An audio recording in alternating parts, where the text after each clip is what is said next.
নমস্কার বন্ধুরা, আজ আমি একটা পটলের রেসিপি দেখাবো, যেটা আমি আমার শাশুড়ি মায়ের কাছ থেকে শিখেছিলাম।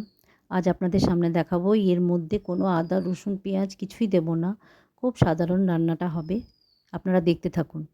কিছু পটল ধুয়ে নিয়েছি, নিয়ে পটলের গায়ের খোসাগুলো ভালো করে ছাড়িয়ে দুই দিকের মুখগুলো একটু কেটে ওর ভেতর নুন আর হলুদ মাখিয়ে নিতে হবে। ভালো করে পটলের গায়ে নুন হলুদটা মাখিয়ে রাখতে হবে। এবার একটা পাত্রে একটু কালো সর্ষে, সাদা সর্ষে, জিরে আর কাঁচা লঙ্কার একটা আমি পেস্ট বানিয়ে নেব।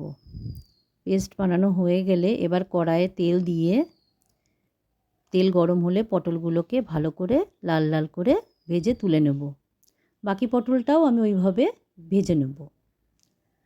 এবার তেল দিয়ে জিরে আর শুকনো লঙ্কা ফোড়ন দিয়ে আমি পটলগুলো ওর মধ্যে দিয়ে দেব। পটলগুলো যখন দেয়া হয়ে যাবে, এবার ওর মধ্যে সর্ষেটা একটু জল দিয়ে ছাঁকনি দিয়ে ছেঁকে আমি নেব, কারণ ওই খোসাটা আমরা দিই না। খোসাটা দিলে ওর গ্যাস অ্যাসিডিটি বেশি হয়।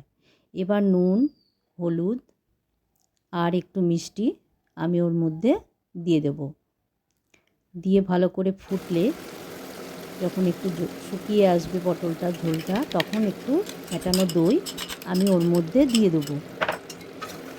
এবার নাড়াচাড়া করে গ্যাসটাকে সিমে রাখতে হবে, কারণ বেশি দই দিয়ে ফোটানো যায় না। এবার একটু ফুটে গেলেই রেডি পটলের রেসিপি। আপনারা করে খাবেন, দেখবেন খুব ভালো খেতে হয়।